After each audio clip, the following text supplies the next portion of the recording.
Out of the past, phantoms of a world gone by, speak again the immortal tale, the ghost's touch.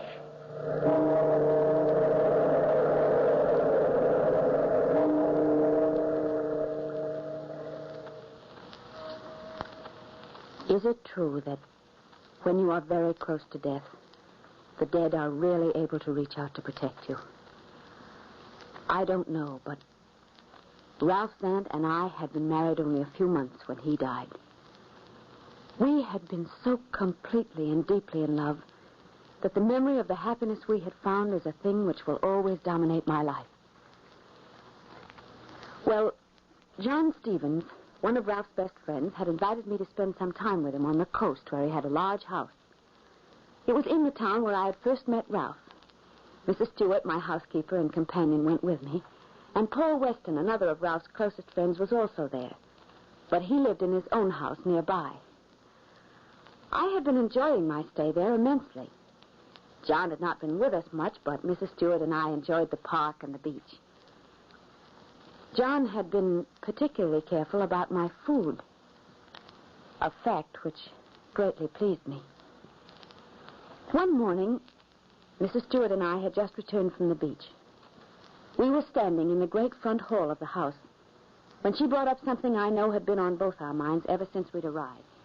My, it's quiet in this big old house. Hasn't it been quiet, Mrs. Stewart? You know, I can remember when this was one of the liveliest houses in St. Anne's. And John was one of the jolliest men alive. Sort of gives me the willies, Mrs. Zant. Something kind of brooding here. No one ever around this part of the house. The servants are all way off in the back there. Does that seem strange to you? You know, I thought that maybe I was just disappointed, comparing it with the way I remembered it when Ralph and I were here together. Oh, no, ma'am. There's something funny here. You mark my words. I didn't want to say nothing, hoping not to worry you. But Mr. John has acted so strange, too. He's a lot more thoughtful than he ever was before. And then there's that funny smell. Yes, I've smelled that, too. But I thought it was just my imagination. And the strange way Mr. John looks at you after breakfast, when he gets up so solemn-like and goes up into that room at the head of the stairs. He never comes out again till dinner.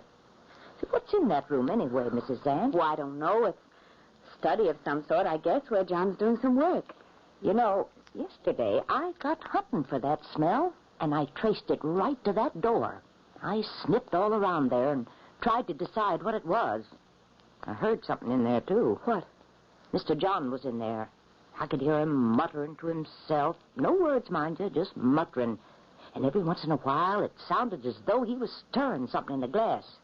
Finally, guess what he said? Oh, Mrs. Stewart, I think you've been imagining things. We're letting ourselves get nervous over something that's probably nothing at all. Well, he said, at last. Now I'm certain this'll work. And just then he came toward the door, so I ran back to my room and shut the door. Well, I don't think he'd mind if we went and paid him a visit. Then we can see what he's doing. I wonder if he's up there now. Oh, my goodness, that startled me. It's just the front door.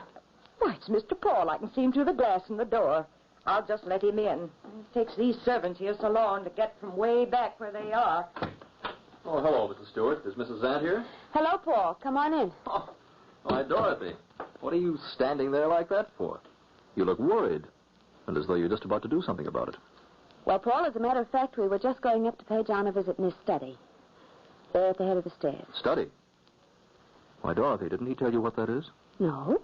That's a laboratory, and he's forbidden everyone to come in there, practically on pain of death. Well, he hasn't forbidden me, and I'm going to find out what goes on in there.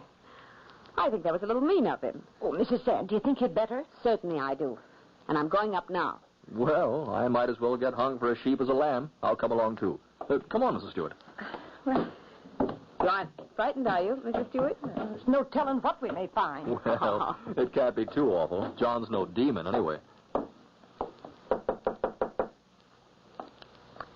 No answer. Maybe he's gone out. I'm going to look and see. Be careful, Mrs. Zant. Get out. I told you. Oh, Dorothy, come in. I didn't realize it was you. Well, we're all here, John. We came up to pay you a little visit. Fine. Come on in, but shut the door. Hello, Paul. When did you arrive? Just came in. Dorothy said she wanted to come up here. I told her we'd all been forbidden, but she insisted, so my curiosity got the better of me, too. Well, that's fine. I'm really glad you did. This is a good day for me. This is really magnificent. Yes, Dorothy. What do you think of my private domain? Well, it's big enough, I'll say that for it. It's a little frightening. Yeah, don't smell so good to me either. Mrs. Stewart doesn't understand experiments the way we do, does she, Dorothy? No, I don't, Mr. John. And after seeing Mrs. Zant fooling with them dangerous chemicals, I don't know as I want to either. Oh. What's that, Dorothy? You? Why, yes, Paul, I've been doing some experiments. Just for fun, mostly, but it does take up my time since I'm alone so much. That's why I think it was so unfair of John not to tell me he had such a wonderful laboratory here. Well, Dorothy, I've been saving that for later, until this experiment is well underway. I've been hoping we might work together very soon.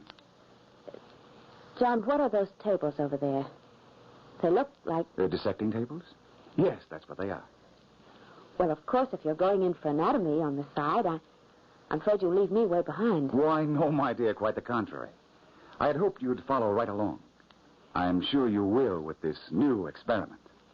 Well, you've got to tell us now what this experiment is. You've certainly got our curiosity aroused. Now, I'll tell you, of course. I have finally developed a new formula. This is the chemical part, which will eventually make a subject absolutely impervious to pain. That is, I will be able to operate without the use of anesthetics. Perform any sort of operation I wish. How does it work? I feed small doses of a certain formula, a very dangerous one, by the way, to the patient in his food. Dangerous because while he's taking them, the patient occasionally falls into semi-conscious states in which he is very close to death. Then, when a certain stage is reached, there is one more dose which the patient must drink straight, without any other food. Then the subject becomes unconscious of any pain whatever. But what's the purpose of that? Surely the development of anesthetics. But this, you see, leaves the scientists free to operate on conscious living animals without the stopping of some functions brought on by anesthetics. And this never wears off. Have you ever tried it? Several times, my dear, and with success. I am just waiting now to try my greatest experiment of the lot. To use my formula on the most complicated of living organisms, the human. But, John, you're not going to go on with this, are you? Well, certainly. Why should I stop now? Especially when I'm so near the final experiment. Do you mind, John, if Mrs. Stewart and I go down to the beach? I'm afraid the air in here has made me a little dizzy. That's a good idea, Dorothy. We'll come right along to walk with you. By all means, go ahead. Do get plenty of fresh air, my dear. I hope you'll see more of the laboratory later. Much more. I wondered then what it was in John's look that startled me. Or was it something in his voice? A chill of apprehension made me turn and hurry ahead of Mrs. Stewart out into the cool seashore air. I was sure that John was telling me something, saying something to me alone. And I was afraid even then to let myself believe what I thought it was. Mrs. Stewart and I walked through the little park that lay between the house and the beach. It was a place of many wonderful memories to me, the place where Ralph had first kissed me. We passed the tree where Ralph and I had stood that day, and Mrs. Stewart, bless her, knew what I felt as we came to the spot. She looked at me. These memories aren't going to spoil your visit now, are they, Mrs. Zant? You know, there's a lot of things a person has to live with all her life. Oh, no, Mrs. Stewart. My memories of him wouldn't spoil anything. They're too beautiful. Well, I just thought from the way you were looking over at that tree, the one... You know, I'm going over and touch that tree. Just for luck. I feel as though I need some luck right now. Mrs. Zant. Mrs. Zant. Mrs. Zant, what's wrong? What are you looking like that for? As though you'd seen a ghost. Oh, Mrs. Stewart, Where are you? Mrs. Zant, can't you see me here? Well, you're looking at me as though you've gone blind. Mrs. Zant. Mrs. Zant. Mrs. Zant. No, I'm not blind. I can see everything. The tree, the grass, the whole park. But you've gone. I can't hear you anymore. I can't see you. Mrs. Stewart! Mrs. Stewart! You remembered, didn't you, Dorothy? You're not afraid. Oh,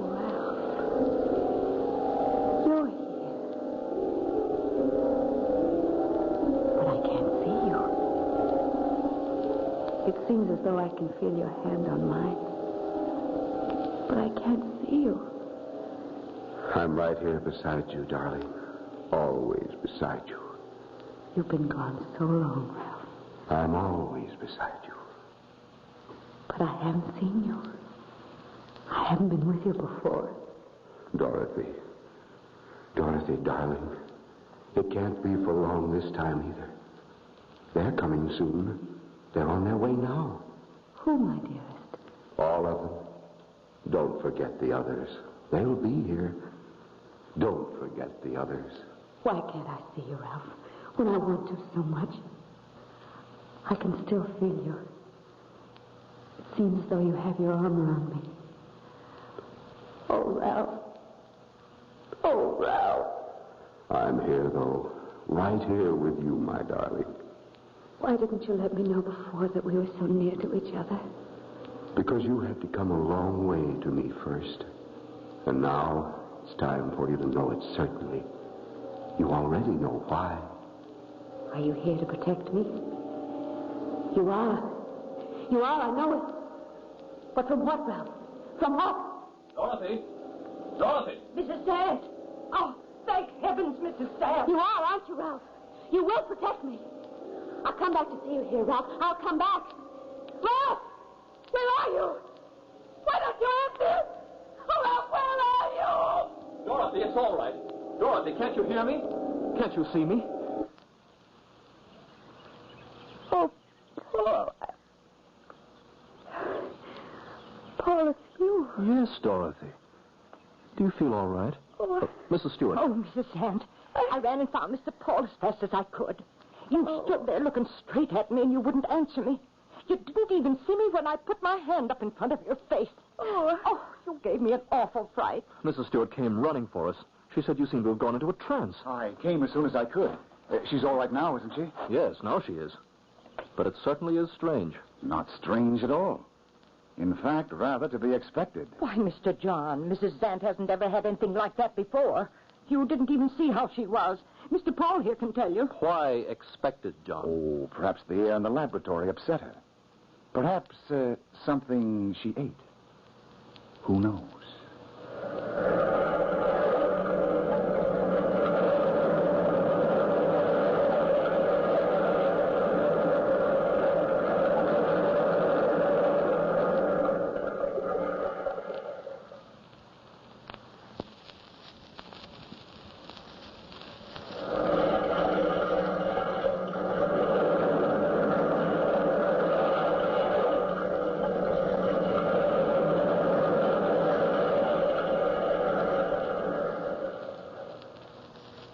The shock of Ralph's passing away hasn't really left her yet, has it, my dear? I think we're imagining things. I'm afraid that perhaps the food my cook has been serving has been a bit rich these past few days.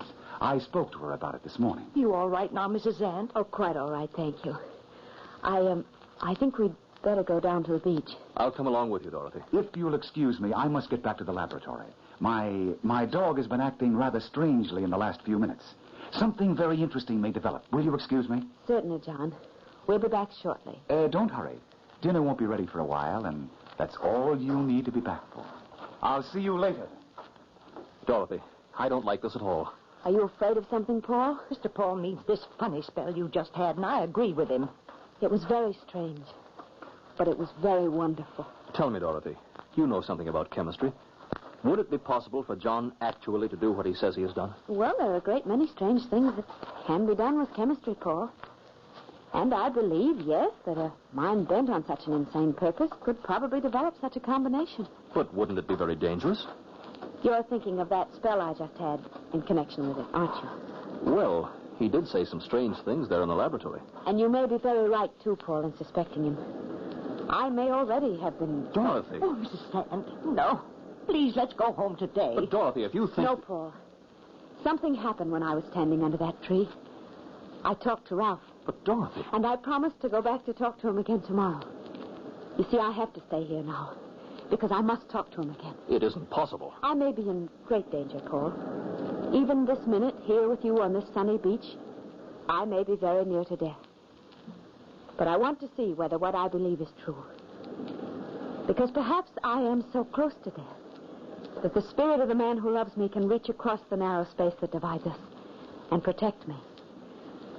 If that is so, I will have discovered more than 1,000 insane experiments can prove. You see, I have to stay now. But, Dorothy, hasn't he protected you already? Hasn't he warned you? No, Paul. He's waiting for something. Something else. I think I know what. Didn't he say? No, but there will be more. He told me to come back. He wouldn't have done that if there weren't more, would he?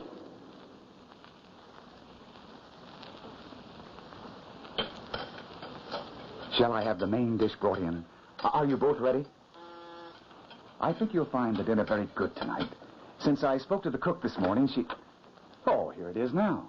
Are you sure you feel well enough to eat, Dorothy? Yes, thank you, Paul. I feel very well now. The afternoon must... Oh, Rogers, I believe you've mixed the plates. That one is for Mrs. Zant. That's all right, John. I don't believe I'll have much dinner anyway. I'm not very hungry. Give Dorothy mine. But I insist. Dorothy's is really quite special. Listen. Oh, listen. Is something wrong, my dear? Oh, No, it was nothing. But, John, does it really matter that much? Perhaps John has had something special prepared for me, Paul. That's very nice of him, and it will be quite all right. Thank you, Dorothy. We scientists seem to understand each other, don't we? Dorothy. It's all right, Paul. This dinner and going to bed early tonight will fix Dorothy up splendidly, Paul. Wait and see. Suddenly I had felt Ralph close to me again. It gave me a new confidence, a knowledge that whatever happened now, I was protected. I tasted nothing strange about the food, but I hadn't noticed anything in the meals before either. Ralph was waiting, I was sure now, until John became bold enough to spell his own destruction. The next afternoon, nothing could have kept me in the house. John had been in the laboratory all morning. And when I looked in, I noticed through the shutter that one of the operating tables was covered with clean white sheets. I went quickly out to the tree where I had been with Ralph the day before. It seemed a long time before I again felt that strange, numb feeling, as though my life had almost left my body. But... Dorothy, my darling, you are here, under our tree. How could I help coming, Ralph, when you promised that we'd be together again today? I didn't promise, my dear. I couldn't promise that much. But remember, my darling, I am always near you. Ralph! Ralph, where are you? You aren't here anymore. What was that? I'm frightened, Ralph. Look. The grass is all beginning to burn and turn brown. Our tree is withering. Ralph! What was that? That great black mass coming toward me. Dorothy.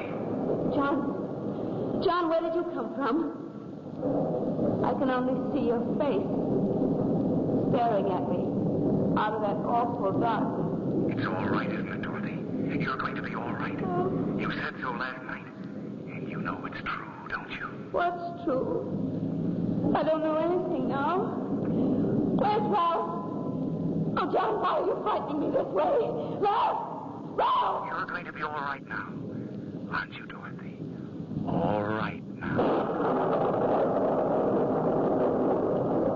You're all right now, aren't you, Dorothy? Oh, it's one of those spells again, Mrs. Zant. I'm frightened. Mrs. Stewart and I came out to walk with you, Dorothy. We found you here again, just standing here, not seeing anything. I'm going to call Mr. Paul. I don't like this. It frightens me. Mr. Paul will know what to do. Shall we go back to the house, Dorothy? You'll feel better in a minute. No, John. Let's just wait here a minute. Mrs. Stewart will be back with Paul. But everything is ready at the house. I have some work waiting. But, John,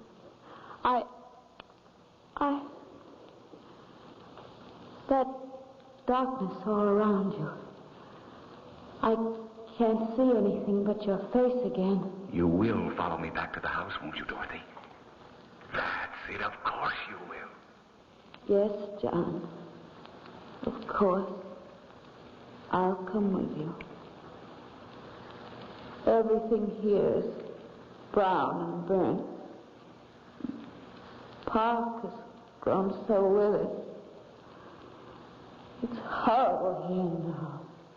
Come on, Dorothy. We'll go slowly. Come along with me. One step. One step. That's it. Come along with me. Look at those birds over there. They're such big black birds. And they're falling, dropping right into the sea. What's the matter with them, John? Why don't they come up again? Don't be afraid of them, Dorothy. Just come with me. One step. One step. And look, those awful things. Snakes. Snakes. Huge ones. And they're not moving. John, they're dead. Nothing here ever stays alive anymore.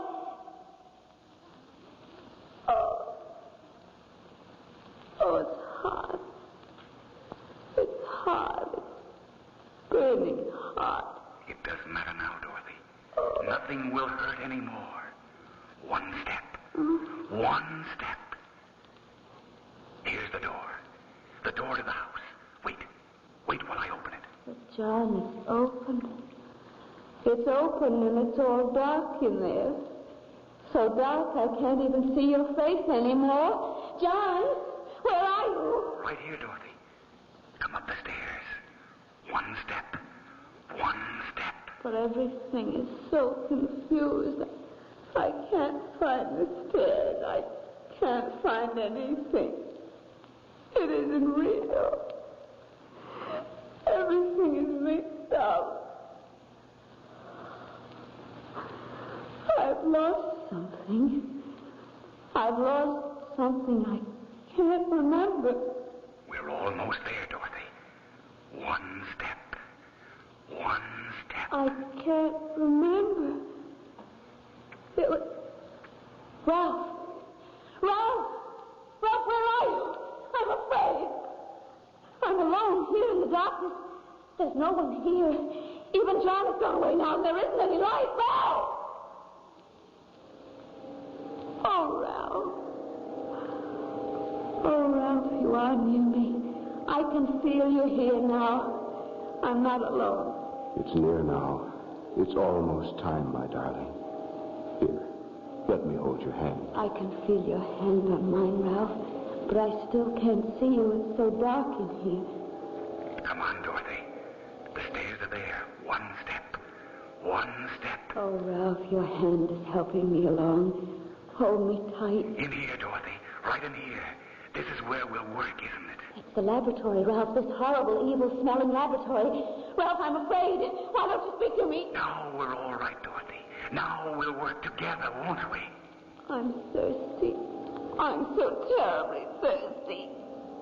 That heat. The park is so hot. It's all burned up. I'm thirsty. Here, drink this, Dorothy. Oh. This will cure your thirst. You'll be all right. Nothing will hurt anymore. I'm not afraid now, Ralph. I'm thirsty.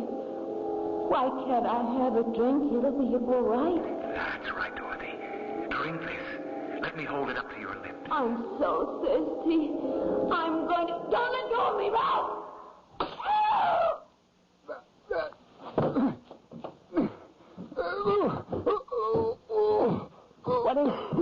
What is it, Mrs. Hands up there. Lord, what's got him? He's choking to death. Something's strangling him.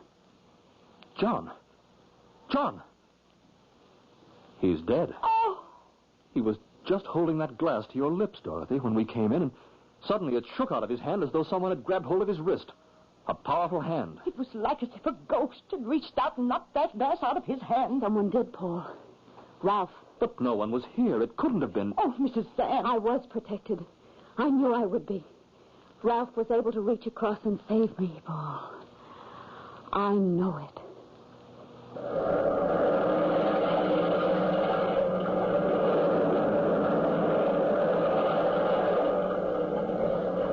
From the time-worn pages of the past, we have brought you The Ghost's Touch, keeper, toll the bell.